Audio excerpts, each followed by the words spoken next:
कैसे हैं दोस्तों? आप सभी को मेरा प्यार भरा नमस्कार। आज हम उपन्यास के तत्व के बारे में जानकारी हासिल करेंगे, जो आपको degree 3rd year 5th same का टॉपिक है। उपन्यास के तत्व जानने से पहले उपन्यास के बारे में दो शब्द। उपन्यास दो शब्दों से मिलकर बना है, उप और न्यास, जहाँ उप का अर्थ होता है समीप तथा न्यास का अर्थ है रचना, अर्थात सामने रखी हुई वस्तु या रचना। उपन्यास को अंग्रेजी में नॉवेल, मराठी में कादंबरी तथा गुजराती में नवल कथा कहा जाता है। उपन्यास की परिभाषा प्रेमचंद देते हुए कह रहे हैं कि मैं उपन्यास को मानव जीवन का चित्र समझता हूँ। मानव चरित्र पर प्रकाश डालना एवं उसके रहस्यों को खोलना उपन्यास कहलाता है।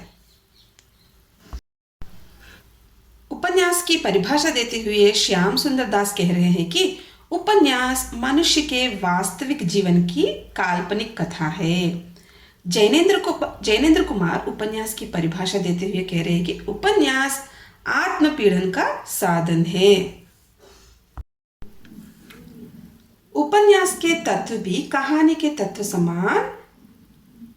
समान रूप से दिखते हैं, जो उसके बिंदु है, लेकिन उपन्यास और कहानी में बहुत अंतर पाया जाता है।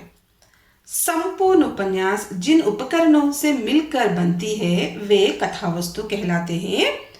यह उपन्यास की आधारभूत सामग्री है जो लेखक अपनी आवश्यकता अनुसार विस्तृत जीवन क्षेत्र से चुनता है। इसके चुनाव में लेखक के लिए पहली आवश्यकता यही होती है कि वे जीवन के ऐसे मार्मिक एवं रोचक प्रसंगों या घटनाओं परिस्थितियों का चयन करें जो रुचिकर और प्रेरणापद हो।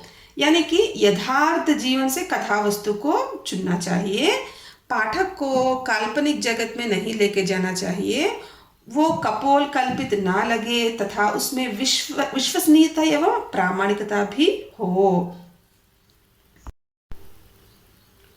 कथानक चाहे जहां से भी ग्रहण किया जा सकता है, इतिहास, पुराण, जीवनी, अनुश्रुति, विज्ञान, राजनीति इत्यादि। लेकिन उपन्यासकार का प्रथम कर्तव्य यह है कि वह अपनी कथा वस्तु का निरूपण करते समय जीवन के प्रति सच्चा और ईमानदार हो, अर्थात उसकी कृति में मानव जीवन और मानव स्वभाव का सच्चा चित्र प्रस्तुत किया जाना चाहिए। उपन्यास के तत्व में दूसरा पॉइंट है पात्र अथवा चरित्र चित्रण। उपन्यास में पात्र वह मूल शक्ति है जिसके सहारे जीवन, यथार्थ या परिस्थितियों का ब्यौरा दिया जाता है। अर्थात उपन्यास के भीतर परिस्थितियों को धारण करने वाला पात्र कहलाता है। पात्र जितने सजीव और यथार्थ जीवन से संबद्ध होंगे, उपन्यास उतना ही आकर्षक होगा। अतः जहां तक संभव हो सभी पात्रों का सजीव चरित्र चित्रण होना चाहिए। पात्रों के कार्यों और विचारों का पाठक के मानस पटल पर दीर्घकालिक प्रभाव पड़ना चाहिए। उपन्यास की महानता इसी बात पर निर्भर करती है कि उसके पात्र कितने समय तक पाठक के स्मृति पटल पर अंकित रहते हैं तथा उसकी भावना को किस हद तक प्रभावित करते हैं। उपन्यास के चरित्रों का वर्गीकरण कई प्रकार से किया जाता है। वर्गगत और व्यक्तिगत पात्र, उदाहरण के लिए गोदान में राय साहब और आजने का शेखर वर्गगत एवं व्यक्तिगत पात्र है। आदर्श और यथार्थ चरित्र, आदर्श पात्र में गुणों की प्रधानता होती है, जबकि यथार्थ पात्रों में अच्छाई और बुराई दोनों का समानत्व होता है, दोनों का समन्वय भी होता है। स्थिर और गतिशील चरित्र, क्रमशः गोदान का होरी तथा सेवा सदन का विनय गतिशील एवं स्थिर पात्र हैं। किसी भी उपन्यास में सफल चरित्र चित्रण के लिए मानव स्वभाव का सामान्य ज्ञान, मनुष्य के अंतर्गत का परिचय, अंतर्मन का परिचय, उसके भावों और विचारों का, राग द्वेषों का, अंत संघर्षों की जानकारी के अतिरिक्त सहानुभूति, कल्पना शक्ति तथा वर्ग विशेष की जानकारी जरूरी है। उपन्यास के तत्व में अगला पॉइंट है कथोपकथन।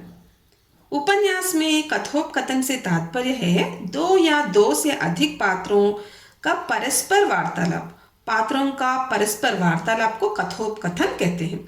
कथोपकथन के प्रमुख उद्देश्य है पात्रों का चरित्र चित्रण, कथानक के प्रवाह में सहायता प्रदान करना तथा घटनाओं में तीव्र गति का संचार करना।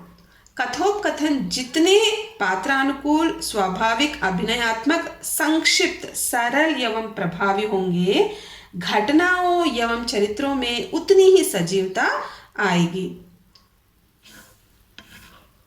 यदि उपन्यास के कथोपकथन रोचक, स्वाभाविक, सहज, पात्र और परिस्थिति के अनुकूल हो तो उनसे उपन्यास में नाटक की सी विशदता, सजीवता और यथार्थता आ जाती है। किंतु कथोपकथन का अधिकाधिक प्रयोग करने के स्थान पर विवेकपूर्ण एवं सोद्देश्य प्रयोग होना चाहिए। यदि लेखक में कुशल कथोपकथन योजना की क्षमता है तो वह विश्लेषण, मत प्रतिपादन तथा अपनी ओर से कार्यकारण मीमांसा का काम कथोपकथन में ही ले सकता है। उपन्यास के तत्व में अगला पॉइंट है देश, काल, वातावरण। उपन्यास में देश, काल, वातावरण अथवा युग धर्म की सजीवता भी आवश्यक है। इसी कारण लेखक अपने उपन्यास में युग विशेष और देश विशेष की सामाजिक स्थिति, रीति रिवाज, आचार विचार, संस्कृति, सभ्यता और विचारधारा पर प्रकाश डालता है, जिससे उसका उपन्यास वास्तविक और सजीव बन जाए। पात्रों के कथन, क्रियाकलाप, वेशभूषा, खान पान, आचार विचार सब में युग धर्म की स्वाभाविकता झलकनी चाहिए। वृंदावन लाल वर्मा के लिए ऐतिहासिक उपन्यास और प्रेमचंद के सामाजिक उपन्यास युग धर्म की सजीव झांकियां प्रस्तुत करते हैं। वस्तुतः उपन्यास मानव जीवन का चित्रण है, जिसमें प्रधानतः मनुष्य के चरित्र का सजीव वर्णन रहता है। उपन्यास के तत्व में अगला पॉइंट है भाषा शैली। वस्तुतः उपन्यासकार भाषा शैली के माध्यम से ही अपनी अनुभूतियों को अभिव्यंजन करता है। भाषा में सरलता, स्वाभाविकता, सजीवता, भावानुरूपता, स्वाभाविक अलंकरण, लाक्षणिक और व्यंजक प्रयोग, मुहावरे, लोकोक्तियां आदि कलात्मक प्रयोग व भाषा शैली, प्रत्यक्ष शैली, पत्र शैली, पूर्व दीप्ति शैली में किसी एक शैली का प्रयोग कर सकता है। जितनी स्वाभाविक अर्थात पात्रानुकूल और स्थिति के अनुरूप शैली होंगे, उतना ही उसका प्रभाव पड़ेगा। उपन्यास के तत्व में आखिरी पॉइंट है उद्देश्य, यानी कि उपन्यास किस उद्देश्य से लिखा जाता है, उपन्यास का उद्देश्य क्या है। वैसे तो साहित्य की सभी विधाओं का उद्देश्य आनंद प्रदान करना है। उपन्यास भी इसी तरह आनंद प्रदान करता है। साहित्य आनंद प्रदान करता है, किंतु वह सस्ते मनोरंजन का साधन नहीं बन सकता। उपन्यासकार को अपने उद्देश्य की अभिव्यक्ति इस प्रकार करनी चाहिए कि वह उपदेशात्मक न दिखे, बल्कि पाठक अपनी बुद्धि एवं विवेक के अनुसार निष्कर्ष निकाले। उपन्यास का गठन इस प्रकार से होना चाहिए। उपन्यास के उद्देश्य के संदर्भ में प्रेमचंद ने कहा है कि उपन्यास में युगीन समस्याओं का चित्रण करना ही मूल उद्देश्य होना चाहिए, जिससे मनुष्य की मौलिक प्रवृत्तियों का संघर्ष निपटा दिखाई पड़ता है। अतः मनुष्य के अनुभव की गहराई और उसे समृद्ध करने का सार्थक प्रयत्न किसी भी उपन्यास का सार्थक उद्देश्य माना गया है। कहा जा सकता है कि उपर्युक्त सभी तत्वों के प्रयोग से ही उपन्यासकार अपने उद्देश्य में सफलता पा सकता है। निर्मल वर्मा के शब्दों में उपन्यास का गठन लेखक तैयार नहीं करता, स्वयं उसकी दृष्टि उसे निर्धारित करती है। जैसे नदी पहले अपना पाट तैयार करके नहीं बहती, स्वयं बहने के दौरान उसका पाट बनता पड़ता है, बनता ही जाता है। धन्यवाद दोस्तों। आपको ये मेरा वीडियो पसंद आता तो लाइक कीजिए, शेयर कीजिए। आपको ये एग्जाम में बहुत काम आएगा।